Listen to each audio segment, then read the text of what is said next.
Welcome to the Total Boss Podcast, and I'm your host, Christiano Green, a podcast where we talk about finding fulfillment through self-development, being a leader of your own life, and getting the most out of it as well. Tenacity, originality, talent, authenticity, and being legendary. It's all about living your best life.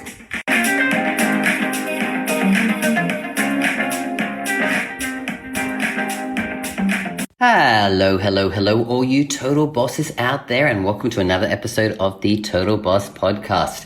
Now, I am your host, Christiano Green, and I am a relationship coach for gay men, and I love helping them to attract and create a healthy, happy, passionate, and loving relationship in their life. Now, this week's episode, I really wanted to talk about something that is so common in the gay community, and that's all around perfectionism and where it comes from, and also how it affects us going into relationships and even looking for a partner. Now, for many gay men, it's really quite a common thing within the gay community that we need to be perfect.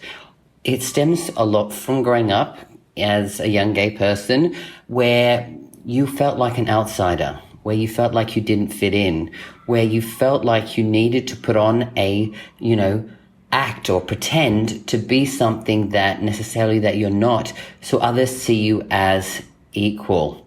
Now, obviously for a lot of us growing up, people, dealt with gay people and saw us as maybe not right, not equal. And because of that, it led to a lot of perfectionism, trying to be perfect to get love and feel accepted in the world. Now, this obviously comes and stems a lot from things that happen with you within your family, whether that's, relationship with your parents, your siblings, etc. Trying to be perfect is just one of the things that happens for a lot of gay men growing up. Now, this obviously moves into, your workplace where a lot of gay men strive to be the best and be perfect in the workplace because, again, they feel like they have to compete with everyone else, and that because of the gay thing, they feel like that's a disadvantage to them. So they strive to be perfect so that they become better, and people don't, even notice, the part of you that is gay, right? Because when you're so good at this or that, people focus on those things as well. So for a lot of us people growing up, especially from past generations, that perfectionism comes in a lot in your family and in your workplace. But most importantly, it also comes into our relationships with friends, family, and also when we're looking for love. So, perfectionism plays a huge part in our relationships, and the fact that we feel we need to be perfect in order to be loved means that we strive for perfection, whether that's within our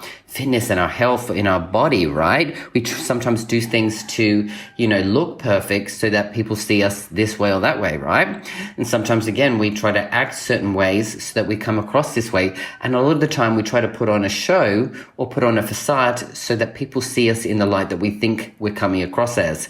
Whereas in fact, oftentimes we're coming off in a very different ways. We might come across as very guarded, very self-centered, self-obsessed. And those could be true, or they could also just be the perception that's coming across from the actions that we take. Now, I remember so many times for myself when I was back really deep into the dating world that, I would always go on a date with someone, and almost from the get-go, I would start looking for things that weren't perfect, or that weren't right, that weren't going to match the ideal that I had for the perfect person in my life, whether that was, how they looked, how their body was, what they did for a living, their relationship they had with their friends, family, where they lived, all of these different things. I would have this list of all of the things that I needed to be perfect in order for me to, say, go on a second date or even a third date with them, right? Now, obviously, when we have this list of things that we need in order to be perfect, and we find one small thing, then we use that as the excuse not to move forward. Now, these perfectionism mindset is actually just an inbuilt, defense mechanism so that we focus on not getting hurt. Because again, so many times in our life, we've been hurt, and then we start to build up walls and put on all these different masks. And when we start to put on these different masks, we move further away from who we truly are at our core. And who we truly are at our core is someone who is from a place of love. Now, when you put up the walls, you're trying to protect that love. So you put up the walls so that people can't get in. They don't get to see the real you. They don't get to see the authentic person, the flawed person, the person who is perfectly imperfect, right? Now, that's the thing that we struggle to get across. So when we're in dating situations or in relationship situations, having this perfectionist mindset is almost just setting us up for failure, because in life, as we know, we can't be perfect. And we also know that we can't expect other people to be perfect as well. And when we try to expect other people to be perfect, really also what we're doing is we're avoiding the things that we're not perfect at as well. Now, if you want someone to be perfect, then you also have to realize that when you try to be perfect, you're putting on a show, you're putting up walls, you're not really showing who you are. Then are you going to really connect with someone who is on that same page, right? You're going to connect with someone who is also putting up walls and masks and all of those things. So when you're, like I said, looking for perfection, maybe you find someone who meets some of that criteria. Later on down the track, when the truth comes out, because, you can't put that on that facade forever, you start to realize that the person isn't who you thought they were, and then you hold it against them, and then you put up more walls, then you put on more masks because you've been hurt. You allowed someone in a little bit, and they showed you that they weren't perfect, and that hurt you, because then it showed you that you weren't perfect as well. The reality is when we're looking for perfection, we're also wanting to be perfect ourselves, and that just holds us back from really truly connecting on an authentic level and being able to create a healthy relationship, to be able to create a passionate relationship, be able to create a happy relationship, and even a loving relationship, because all of those things, require you to be who you are, require you to be flawed, require you to have a level of self-awareness and self-understanding and self-love for yourself that allows you to be healthy, happy, passionate, and loving towards yourself first of all. So it's hard for us when we don't get that opportunity to show up as who we truly are. Now, when I was running my last, relationship workshop, I had one of the guys put their hand up, and, what they mentioned to me was, they had a certain situation where they keep meeting the same types of guys. Now, they said that on one side of it, that the kind of guy that they would meet would be someone who, had all the looks, but had personality flaws. And then on the other side, they had someone who maybe didn't match the list of them on a looks level, but, emotionally were able to connect and maybe were pushing for things further from them. Now, when we broke it down, I had, go deep and asked a lot of kind of, curiosity questions to really uncover things. What we found out on each level was there was a list of things that this person was requiring to be perfect in order for them to, go further on a relationship with. And when that person who was doing that really realized that those things were on each side, really came down to the same things, that they couldn't feel that they could see someone who was a true match for them. And the reality is when you can't find someone to be a match, the thing is that you are a match to those things because you are also not showing up as those things as well in your own life. So maybe when you're trying to say, look, someone needs to have all the looks and they have to have all the personality, what part of you is holding on to that preconceived notion that those are the things that create a happy relationship, right? And what part of you are you not showing up as those things as well and allowing yourself to be in situations where you do meet people? Because again, if you keep meeting the same kind of person on dates, they are a match to you on some level, on an energetic level. And in order for you to be able to move and find someone who, again, is really what you are, you need to truly become a match, right? So when I was younger, I wanted people, like I said, to have this kind of, a certain look, that I needed to have this kind of a job. They needed to be earning this amount of money. They needed to be doing this with their fitness and all of the lists of things, right? But when I came down to it, I wasn't a match in all those categories. So when I was looking for something, it was like, well, how can I match that on both the physical, mental, emotional, and energetic level in order for me to do that? And I started to have to take a strong, hard look at who I was and why I wanted these things. Again, I was looking for perfection in others because I was also trying to seek it for myself in order to be loved. Because I believed that, one of my limiting beliefs was that in order to be loved, I needed to be perfect. I'm going to say that again. In order to be loved, I needed to be perfect. That was what I felt was my path and what was going on in my mind. And again, for years and years and years and years, I would meet people who wouldn't show up as perfect. Wonder why? Because I wasn't perfect, right? I was matching the imperfections in other people, but wanting them to be perfect. I can't expect someone else to have all of this perfection when I can't live up to it myself. So instead of looking for perfection, I started to look for things that I really wanted and getting curious and getting absolute clarity on what it was that I was looking for in a relationship, and really creating a list of what my ultimate relationship was. Now, I didn't put a list of what the person looked like on the list. I didn't put a list of what they did for a living on the list. I didn't put a list of how much they earned on the list. I didn't put a list of, that they came from this place or that place on the list.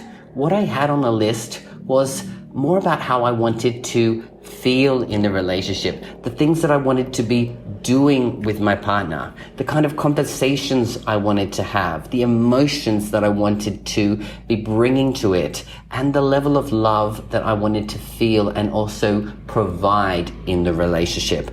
And when I started to really create that list, I was like, okay, now where am I in a match to all of the things that I really wanted on this list? And when I figured out that looking at this list, I wasn't a match to all of those things because I wasn't bringing all of that to my own self. And so when I wasn't bringing that, there was no way I was going to be able to attract that kind of a relationship for myself. So what did I do? This was a list of things that I really wanted in a relationship, but I wasn't matching to. So I started to figure out, what do I need to do in order to become a match to that? What do I need to work on within myself? What level of growth do I need to have in these different areas in order for me to be able to attract that kind of a person and then also create that kind of a relationship? It was at first, something like, whoa, it hit me in the face like, wow, I'm not all of these things, right? Because again, my idea was perfectionism was in my mind. But when I really went through it, I was like, this is actually very liberating. And this is actually something that's very workable, very achievable, and something that I can see myself easily working towards. So when I had that, I had my list. I had something I could take action on. And instead of focusing on, dating people in that period, I said, I'm going to take myself out of the dating game for a couple of months or until I feel ready to get back into it and just focus on me. Because when I was focused on me, I didn't have any of the BS happening. I didn't have any of the stories. I didn't have any of the feelings of not good enough or whatever happens within the gay community. Because again, I also got rejected by other people who were also looking for perfectionism. So I've had it both sides. I was looking for and rejected other people, but I also I was rejected by them. And on both sides of it, I'm really rejecting myself on those things. So I had to learn to get past that and move past those feelings and realize that if I wanted those things, I needed to create it for myself first so I could become an energetic match to the thing that I really wanted. Now, I know that this, for a lot of people can be like a woo-woo situation. What the hell is an energetic match? It's really just aligning yourself to what you want by actually creating it for yourself, because we all have a relationship with ourselves and everything else in life becomes a reflection of the relationship that we have with ourselves. So again, when it comes to our finances and money, the stories that we tell ourselves when it comes to those things, when it comes to our relationship with our body and our health and our fitness, when it comes to our relationship with other people, friends, family members, like I said, partners, when it comes to relationship with, our career and business, right? They're all a reflection of how we feel about ourselves, and what we stop ourselves from doing or take action in positive or negative ways will all be a reflection of that. So that is really what I mean by an energetic match, if any of you were ever curious about that. So yeah, the idea of perfectionism is something that no one can ever achieve. And, it's not something you should ever strive for. You should strive for progress. How can I get progress within myself so that I see progress in the people that I'm connecting with? Allow myself to know that it does take time to find love. But if I don't put myself in the game because of past pain, or I have walls up or masks on, then I'm never going to truly find someone who's going to be real and authentic when I'm not showing up as real and authentic as myself. So if you're someone out there who is like me, or you have something that's similar to me when it comes to perfectionism, I'd love to hear about it. I'd love to see how I can help you kick perfectionism in the butt, more than just what I've shared today, because there is so much to it that, I could do 10 podcasts on it, right? But today I really wanted to share a specific thing that was really going to be relevant that you could understand the concept of and get it on a easy to understand level. So again, I'd love to hear from you about your story of perfectionism, how it's affecting you in getting into a relationship, or if you're in a relationship and you're finding that there's a lot of conflict because of these things. Talk to me about it. Reach out to me here or reach out to me on Facebook, Instagram, LinkedIn, etc. I'm on all of the platforms. I'd love to hear questions, concerns from all of you, as I always love hearing from all of you. All right, guys, I'm going to leave it there. Thank you so much for listening. I'll be back next week. And always remember that you've got this and I've got you.